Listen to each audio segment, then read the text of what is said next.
And a lot of manufacturers, some that do repetitive kind of manufacturing in terms of units or widgets, you might use standard costing.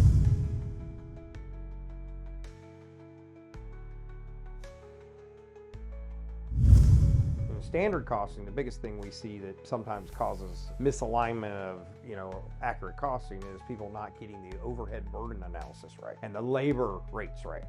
It's easy to go out and get your labor rates because you can look at payroll, but it's not as easy to factor in payroll burden, tax burden, your rent that's supposed to be allocated, your depreciation from your equipment, and utilities on the plant floor, and figuring out your manufacturing burden all-in cost and how you put that into each individual unit as a ratio of the unit. Oftentimes you'll see in manufacturers, they don't have the costing right of the overhead burden analysis factored into each unit. It's much easier to get the labor rate analysis, but the overhead burden analysis is much more sophisticated to get an all-in cost and spread it over hundreds of thousands of units across the year. And if you're not doing very good detailed activity-based costing as well, you can really skew that and not be realizing what your margins really should shake out and looking at your variances on a regular basis.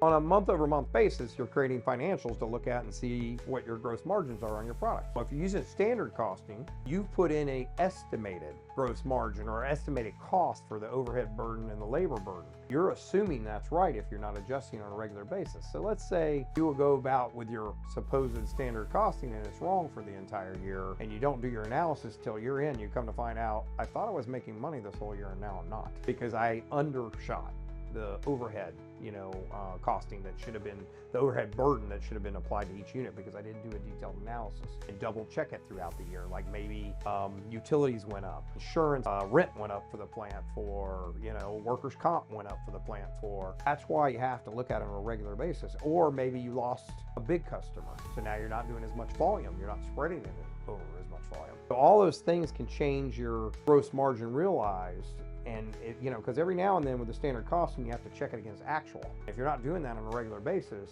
you're not adjusting properly. But then you're doing the opposite to your customer base. You're going to want to overcharge your customer, and to be competitive, you want to know exactly what you're really making, right? You can lose customers, especially when you're into doing standard costing repetitive units of manufacturer. You really need to understand what it costs so you can be competitive in the marketplace, pricing wise.